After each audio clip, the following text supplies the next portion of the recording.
기독교는 왜 이렇게 하나님의 말씀인 성경을 강조할까요? 교회는 왜 이렇게 하나님의 말씀인 성경을 강조할까요? 성경 낭독하십시다. 성경 필사합시다. 성경을 1년에 1동은 해야 되지 않을까요? 성경 공부합시다. 성경 묵상합시다. 등등등등. 우리가 함께 드리는 예배만 한번 또 생각을 해보면 1시간 예배를 드린다고 하면 그 1시간 중에 설교 시간이 절반이에요. 왜 그럴까요?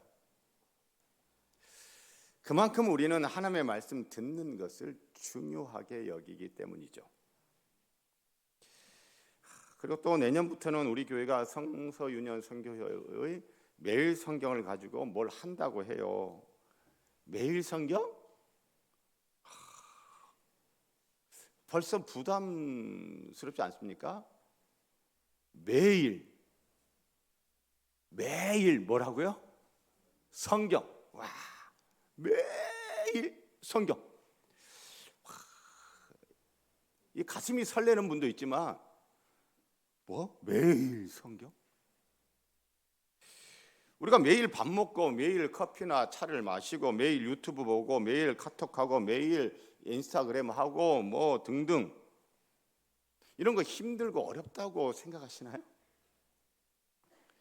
우리는 매일 밥을 먹고 매일 차를 마시고 매일 커피를 마시는데 힘들다고 생각하지 않습니다.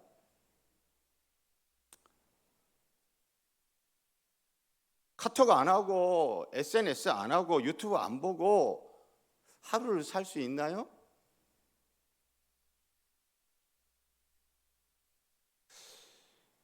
왜 그럴까요? 그런 것이 우리가 일상생활을 하는데 꼭 필요한 것이기 때문 아닙니까? 지난주에 우리는 SNS와 유튜브가 얼마나 중요한지 직접 경험했습니다. 한국인으로 김대중 전 대통령에 이어 두 번째로 노벨상을 수상하게 된 작가 한강씨, 45년 전 비상계엄을 배경으로 쓴 소설 소년이 온다의 작가 한강씨는 지금 노벨 문학상을 수상하기 위하여 스웨덴에 가 있습니다. 그런데 그 한강씨의 조국 한국에서는 45년 만에 바로 그 비상계엄이 선포되었습니다. 45년 전 전두환의 비상계엄은 성공을 해서 서울에 봄은 오지 않았고 민주화는 연기되고 수많은 시민들이 어려움을 당하고 고초를 당했고 또 우리는 엄혹한 시절을 보내야만 했습니다.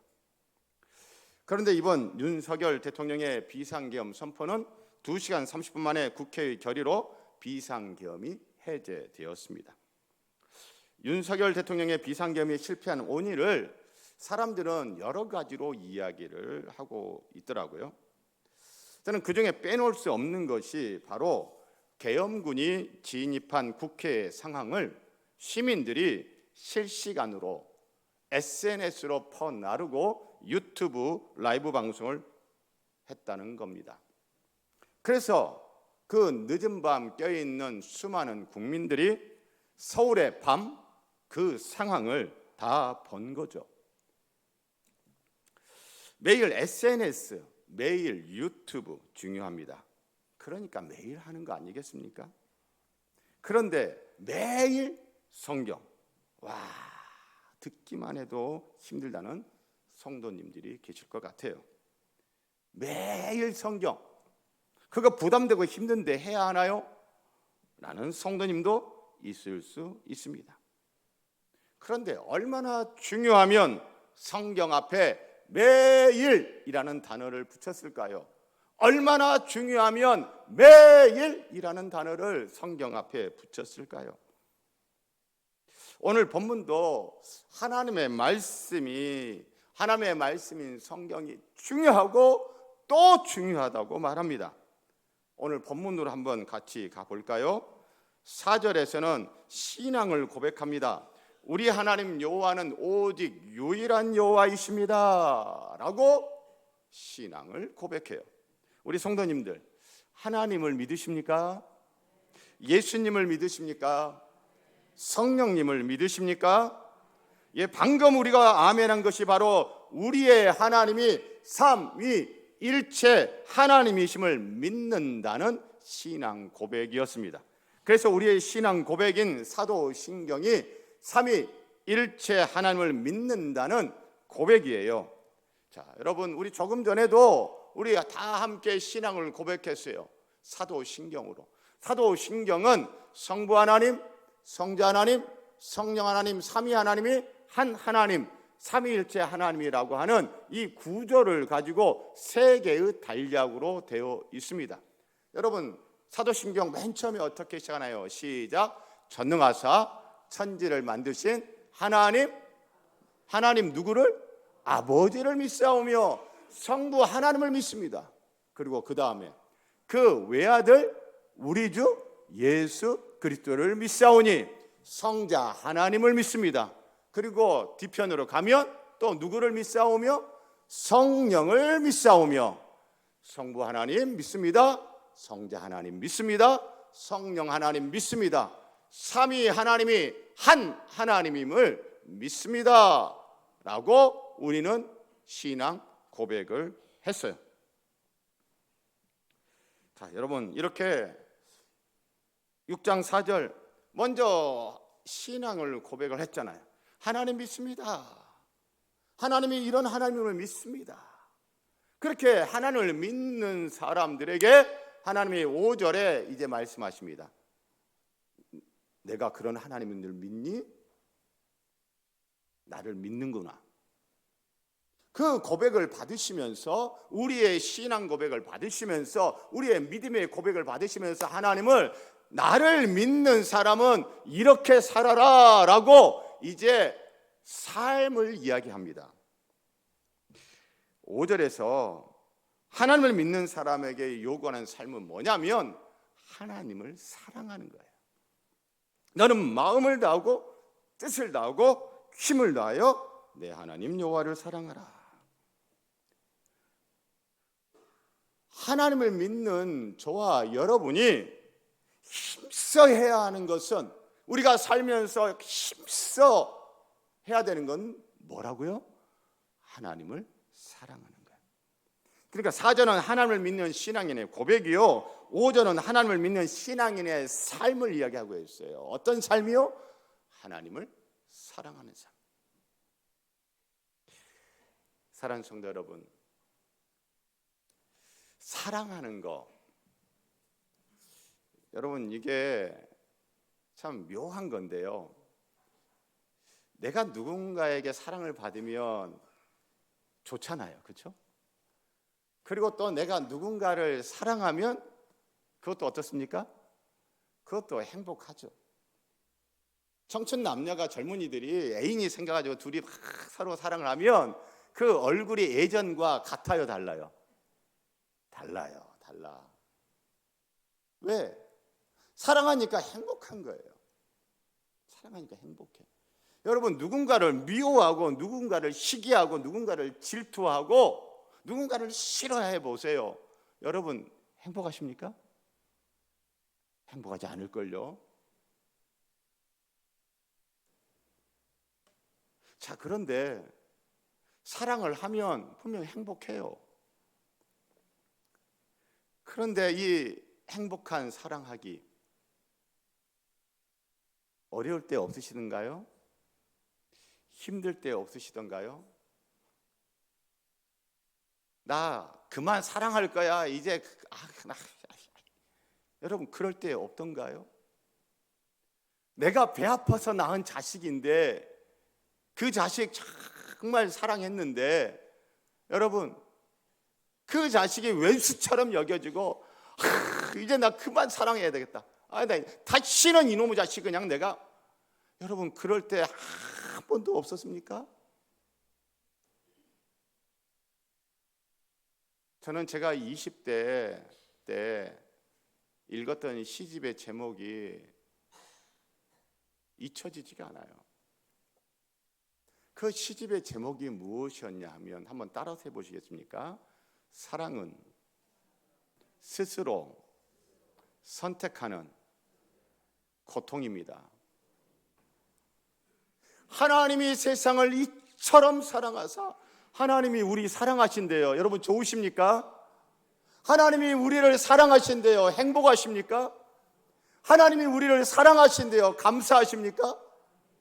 하나님이 세상을 이처럼 사랑하사 독생자를 주셨으니, 하나님이 우리를 사랑하셔서 스스로 선택한 고통이 뭐예요? 자기의 독생자를 우리를 위하여 내어 주셨어요. 하나님이 우리를 사랑하셔서 자기의 독생자를 십자가에 못 박아 죽였어요.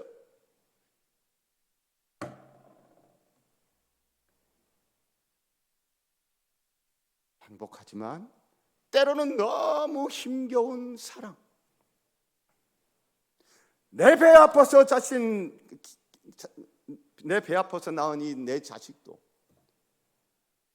그렇게 애지중지하며 내리사랑하며 키웠던 내 자식도 때로는 진견머리가 나고 더 이상 사랑하고 싶지 않은 때가 있는, 그런 때가 있는데, 심지어 보이지 않는 하나님을 마음과 뜻과 힘을 다하여 하나님을 사랑하라.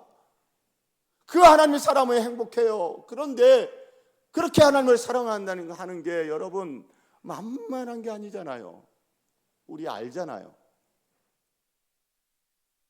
지난 한 주 마음과 뜻과 힘을 다해 하나님을 사랑하다가 오늘 이 예배 자리에 오신 분도 계시고, 하나님이 아니라 이 세상에 있는 것들 마음과 뜻과 힘을 다해 사랑하다가 하나님은 안중에도 없고 세상을 그렇게 사랑하다가 이 자리에 예배에 오신 분도 있을 거 아닙니까?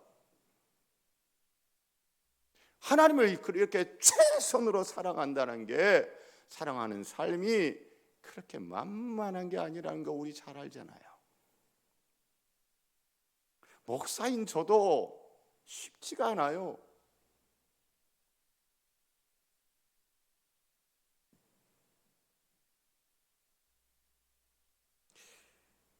하나님을 믿는 사람의 고백과 삶이 올바르고 풍성하기 위해서 그럼 어떻게 해야 되는가? 어떻게 해야 그 신앙을 바로 계속 견지하고, 그리고 그 신앙인의 삶, 그 사랑의 삶을 행복하면서도 너무너무 힘겼지만 그 행복한 사랑의 삶을 우리가 살아낼 수 있는가? 하나님이 이렇게 하랍니다. 그게 6절에서 9절의 내용이에요. 6절에서 9절의 핵심 단어가 뭘까요? 하나님의 말씀이에요. 6절 보세요. 하나님에 대한 바른 신앙을 고백한, 하나님을 믿는 사람들에게 사랑해라, 마음과 뜻과 힘을 다하여 나 하나님을 사랑해라. 그게 믿는 자의 삶이다. 믿는 자의 삶을 딱 들여다보면 다른 것은 안 보여도 이거는 꼭 있어야 된다는 거예요. 뭐예요? 하나님 사랑하는 거. 그러기 위해서 어떻게 해야 되느냐? 하나님이 말씀하십니다. 6절. 오늘 내가 내게 명하는 무엇을? 이 말씀이 뭐예요? 하나님의 말씀을 너는 마음에 새기고. 7절. 내 자녀에게 부지런히 자녀에게 무엇을 부지런히 가르치라는 거예요? 하나님의 말씀을 부지런히 가르치며 집에 앉았을 때든지 길을 갈 때든지 누워 있을 때든지 일어날 때든지 무엇을? 이 말씀을, 하나님의 말씀을 강론할 것이며. 8절. 너는 또 그것이 뭐예요? 하나님의 말씀을 내 손목에 메어 기호를 삼으며 내 미간에 붙여 표로 삼고 또 내 집 문설주와 바깥문에 기록할지냐. 무엇을 기록하라는 거예요? 하나님의 말씀을 기록하라는 거예요. 6절, 7절, 8절, 9절의 핵심 키워드가 뭡니까? 하나님의 말씀이에요.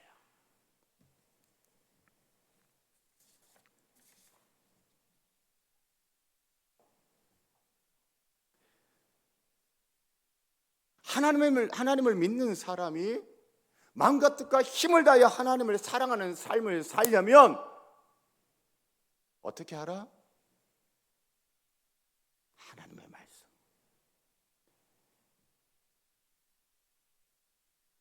저 찬양 참 좋아합니다. 노래는 잘 못 불러도 찬양 엄청 좋아요.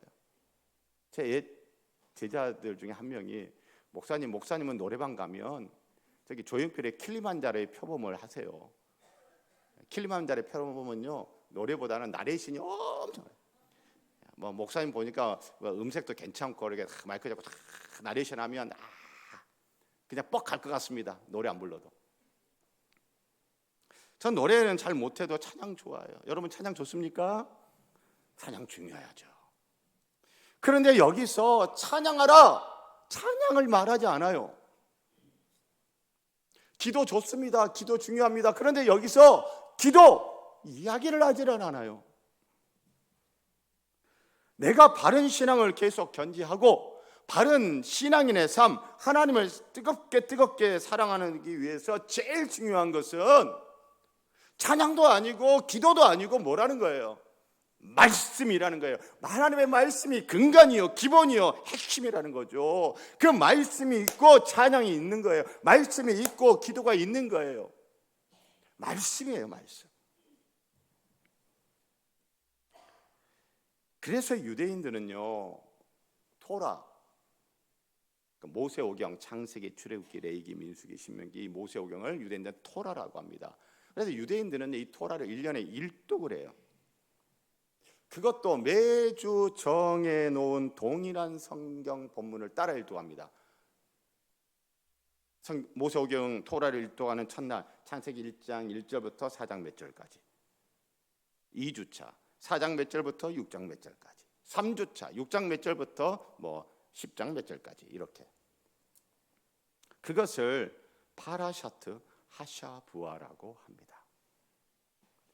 파라샤트 하샤부아는요, 이 토라 모세오경을 1년 동안 주 단위로 읽도록 나누어 놓은 단락들이 파라샤트 하샤부아라고 해요. 파라샤트라고 하는 이 단어는 부분, 전체가 아니라 부분이라는 뜻이고, 하샤부아는 이번 주를 말하는 거예요. 지난주가 아니고 다음 주가 아니고 이번 주. 그래서 파라샤트의 하샤부아는 영어권에서는 토라 포션이라고 하는데, 한글로 굳이 번역을 한다면 주정 본문이라고 할 수 있습니다. 그리고 이 토라 모세오경에 파라샤트와 함께 읽도록 지정된 애연서 단락을 하프타라라고 해요. 하프타라는 발췌했다라고 하는 겁니다. 자, 그러니까 유대인들은 모세오경을 1년에 1독을 하는데 매주 모세오경 창세기 1장부터, 자, 여기서부터 여기까지 이번 주에 있습니다. 그런데 이 모세오경과 같이 읽는 애연서 중에서 일정 부분을 발췌해 가지고 갖다 붙여놔요. 그래서 이 모세오경 이번 주에 읽는 내용에서 같이 연관되는 애연서의 부분을 일부 발췌해서 보여요. 그래서 파라샤트 하샤부아와 하프타라를 같이 읽어가는 거죠. 여러분, 처음 듣는 말이기도 하고 막 히브리어도 나오고 이게 뭐야 하는 거, 우리 성도님이 굉장히 낯선 것이고 좀 어려우기도 느껴질 수도 있을 것 같아서 제가 주보 세품에다가 요약을 해서 정리해서 좀 설명을 해놨으니까 예배 마치고 여러분 참고해서 읽어보시면 될 것 같고요. 자, 그래서 여러분, 유대인들이 모세오경에 매주 정해진 파라샤트 하샤부아와 그리고 예언서에서 발췌한 하프타라를 이렇게 읽었다라고 하는 기록이 성경에 있어요. 그것도 신약 성경에 있어요. 사도행전 13장 14절 15절에 보면 바울의 이 전도팀, 바울의 선교팀이 버가에서 더 나아가 비시디아 안디옥에 이르러 안식일에 회당에 들어가 앉으니라. 우리가 주일날 교회당에 와서 예배 드리는 것처럼 유대인들이 성전에 갈 수 없어서 그대로 회당이라는 곳을 만든 거예요. 유대인들이 다 흩어져 있었잖아요. 그래서 이 회당을 만들어 놓고 그 회당에 모여서 토라를 읽고 모세오경을 읽고 그리고 또 교제하고, 꼭 오늘날 교회의 전신과 같은 모습이에요. 회당과 오늘날 교회가 좀 비슷한 면이 많이 있는데, 자, 안식일에 회당에 들어가 앉으니라. 율법과 선지자의 글을 읽은 후에, 그래서 율법이라고 번역해 놓은 것이 토라예요. 토라를 율법으로 우리 한글 성경 많이 번역해 놨습니다. 토라, 모세오경과 선지자의 글을 읽은 후에. 그러니까 이게 뭐예요? 그 주에 읽을 모세오경 주정 본문인 파라샤트 하샤부아와 예언서 부분의 하프타라를 어떻게 했다? 읽었다라고 하는 것입니다. 자, 그러면 유대인들은 언제부터 이렇게 모세오경 토라를 주 단위로 나누어 읽기 시작했을까요? 믿음의 조상 아브라함 시대부터 그렇게 했을까요? 그런데 모세오경, 창세기, 출애굽기, 레위기, 민수기, 신명기, 이걸 모세오경이라고 하는 것은 모세가 기록했다라고 한 거니까, 그래서 모세오경을 하잖아요. 그러니까 아브라함과 모세 누가 더 조상이에요? 아브라함이 조상이고 아브라함의 후손 중에 모세라는 사람이 나온 거잖아요. 그러니까 아브라함 시대는 모세는 태어나지도 않았어요. 그러니 이렇게 모세오경을 주 단위로 나누어 읽기 시작한 거 아브라함 시대는 아닌 거죠. 이 모세오경을 주 단위로 나누어 읽는 전통은 바벨론 유배 기간에 시작되었을 것으로 보는 견해가 가장 일반적입니다. 바벨론 군대에 의해서 예루살렘 성이 함락되어지고 예루살렘 성전이 파괴되어지고, 그리고 이 유대인들이 성전이 없는 바벨론 땅으로 포로되어 끌려갔습니다. 자, 그래서 나라도 잃었어요. 성전도 잃었어요. 그리고 성전도 없는 땅에 지금 포로로 와 있어요. 이 유대인들이 성전이 없는 땅에서 하나님께로 나아가는 유일한 길은 무엇이다? 토라, 모세오경이다 라고 한 거예요. 그래서 바벨론 포로 기간에 모세오경을 주 단위로 읽는 전통이 시작된 거죠. 쉐마 이스라엘, 이스라엘아 들으라. 그렇지, 하나님의 말씀. 그러면 우리가 이것을 주 단위로 읽어서 1년에 한 번은 일독을 하자. 그래서 생각해 보세요. 나라도 무너지고 성전도 무너지고 그리고 이제 신앙도 무너질 위기의 시대를 살고 있는 하나님을 믿는 사람들, 어른들은 그래도 평생 하나님을 믿었어요. 나라도 망했고 성전도 무너지고 없고 성전도 없는 이 땅에 끌려왔어요. 그래도 어른들은 평생 하나님을 믿었기 때문에 그래도 하나님은 살아계시고 하나님은 유일한 하나님이셔. 우리 나라를 무너뜨리고 우리 하나님의 성전을 파괴한 저 바벨론이 믿는 신이 최고의 신이 아니라 우리 이스라엘 하나님 여호와가 유일하신 참된 신이야 라고 하는 그 신앙을 어른들은 어떻게든지 견지할 줄 모르겠지만 자녀들이, 다음 세대들이 부모들에게 하나님이 살아계신다면 왜 우리가 이렇게 사는 거예요? 바벨론의 신이 더 센 거 아니에요? 이스라엘의 하나님이 뭐 참 하나님이라고요? 나라도 못 지켜주고 성전도 못 지켜주고 우리도 못 지켜주고 우리를 이 모양 이 꼴로 살게 하는데 하나님 믿는데 우리가 이게 뭐냐고요? 하나님이 진짜 살아계신 거 맞아요? 정말 유일하신 하나님 맞아요?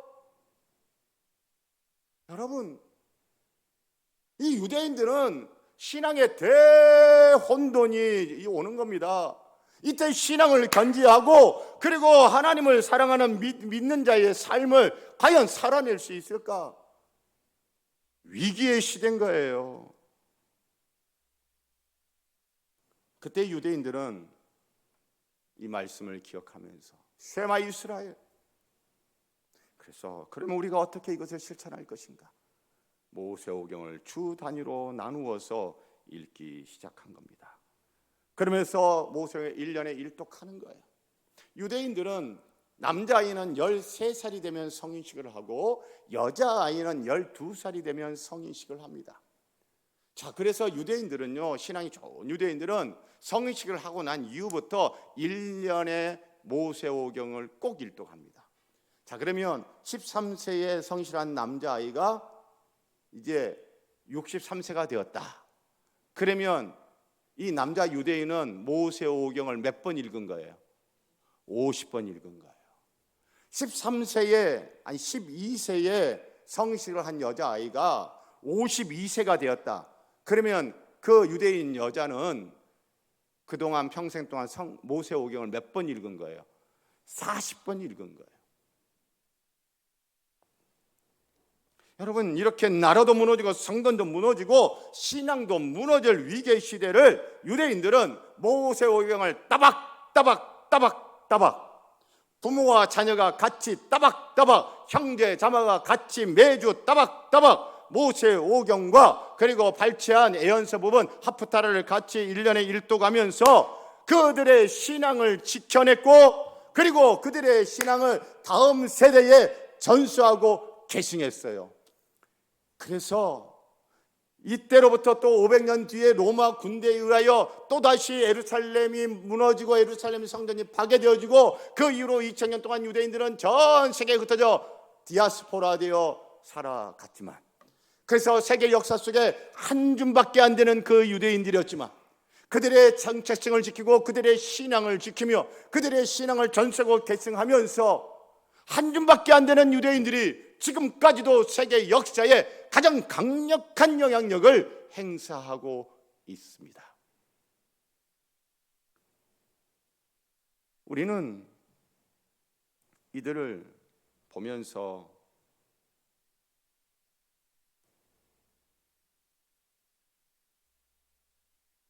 배워야 돼요. 그 유대인들은 부모와 자녀들이 같은 주정 본문을 읽은 거예요. 부모가 이번 주에 읽은 성경과 자녀가 이번 주에 읽은 성경이 다른 게 아니라 같은 본문을 읽은 거예요. 형제 자매가 형과 오빠가 누나가 동생이 각기 다른 본문을 읽은 것이 아니라 같은 본문을 읽은 거예요. 동네 나가면 동네 친구들이 동네 형들이 각기 다른 본문을 읽은 것이 아니라 같은 본문을 읽은 거예요. 같은 마을에 사는 이 앞집 사람, 옆집 사람, 뒷집 사람 각기 다른 성경을 본문을 읽은 것이 아니라 같은 성경 본문을 읽은 거예요. 여러분, 예수님 유대인으로 태어났고 유대인으로 자랐습니다. 예수님도 유대인으로서 이 파라샤트 하샤부아와 하프타라를 따라서 모세오경을 1년에 한 번씩 따박따박 일독했을까요? 안 했을까요? 안 했다라고 볼 이유가 하나도 없습니다.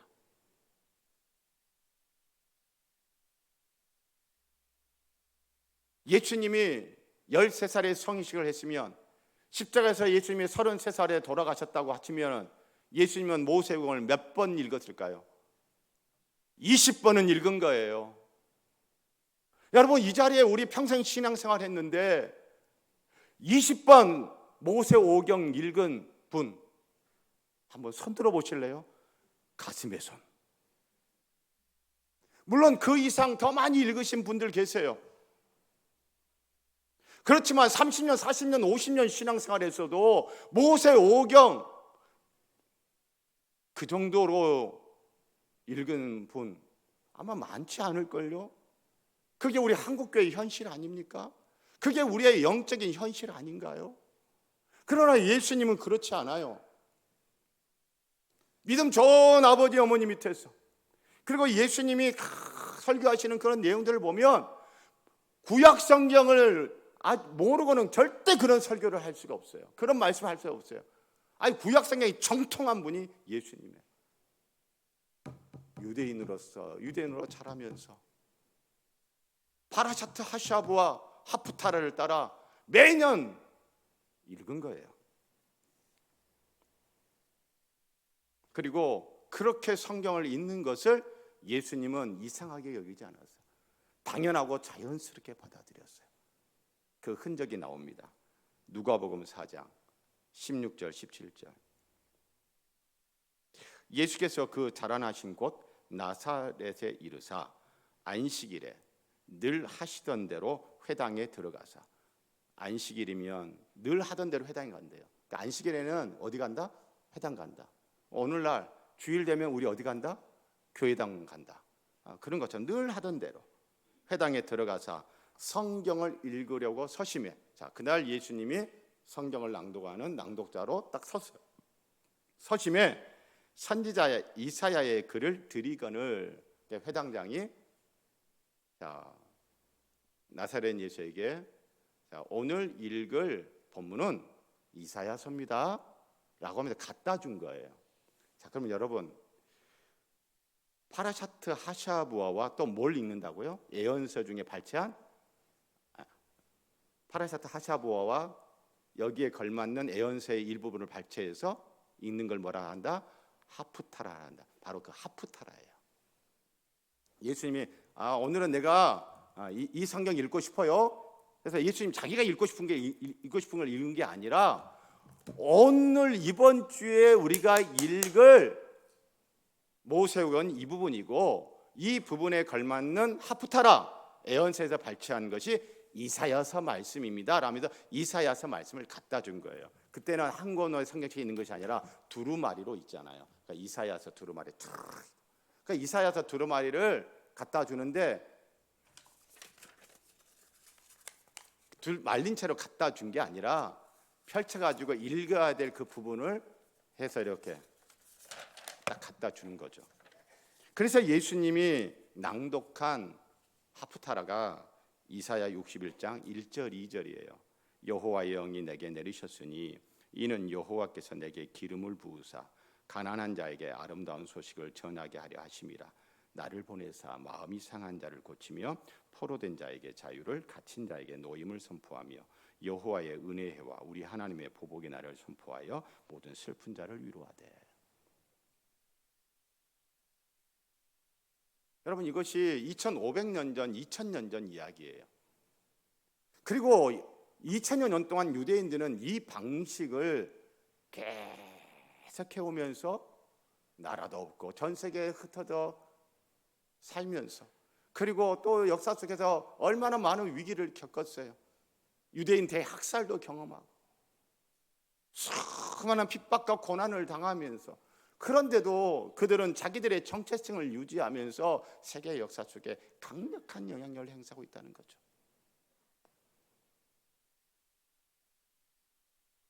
우리가 꼭 본문을 같이 일치시켜야 됩니까? 그렇게 하지 않아도 돼요. 그러나 유대인의 역사를 볼 때, 그리고 성경을 보니 예수님도 그렇게 하셨네? 그러면 해볼 만한 거예요. 도전할 만한 거예요. 시도해 볼 만한 거예요. 우리가 함께 마음을 모아서 우리도 나의 신앙도 지키고 우리의 신앙을 다음 세대도 전수하고, 그래서 나와 우리 가정이, 우리 금성교회가 세상에 복이 되는 선한 영향을 행사하는, 세상에 복이 되는 가정, 세상에 복이 되는 성도, 세상에 복이 되는 교회, 여러분 함께 꿈꾸며 함께 협력했으면 좋겠습니다. 그래서 저는 2025년부터는 교회적으로 지난 몇 년 동안은 모세오경 일독을 제가 권면했는데 이제 안 할 겁니다.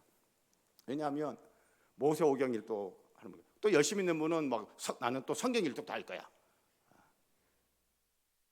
다 해보려면 하니까 이것도 쉽지가 않아요.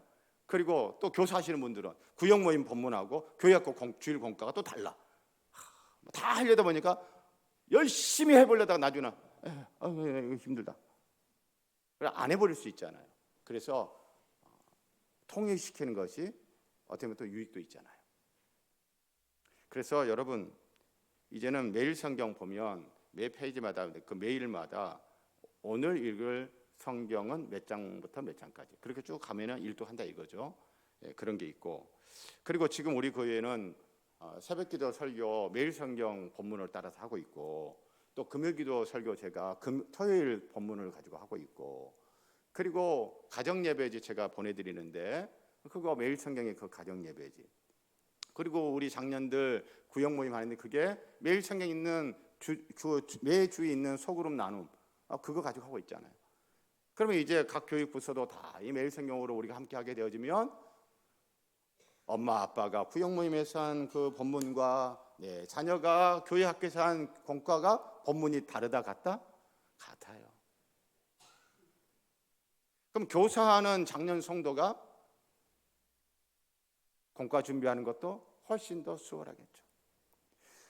청년부 소그룹의 본문과 교회학교, 주일학교, 공과의 본문이 같아요. 그러면 교사는 청년도 청년부 소그룹 모임과 교회학교, 주일공과 본문이 같으니 훨씬 수월하겠죠. 그러면서 은혜가 쌍방으로 다방면으로 나눠지면서 잘 되어지면 큰 은혜가 있게 되는 거죠. 여러분, 이런 방식을 취해서 가정과 교회가 협력하는 방향으로 나아가는 길이 굉장히 낯설고 또 어떤 분들에게는 많이 불편할 수 있습니다. 그럼에도 불구하고 가정과 교회가 더 건강하게 성숙해 가기를 함께 꿈꾸면서 헌신해 주시고 협력해 주시기를 부탁하고 축복합니다. 기도하겠습니다. 하나님 아버지, 가정과 교회가 협력하는 방향으로, 그래서 가정에서 더 큰 책임감을 가지고 교회는 최선의 협력을 하면서, 그리고 서로 상호 협력하면서 신앙을 견지하고 다음 세대의 신앙을 계승하고, 그렇게 세상이 복이 되는 성도요 가정이요 금성교회이기를 원합니다. 은혜를 주시옵소서. 예수님의 이름으로 기도합니다. 아멘.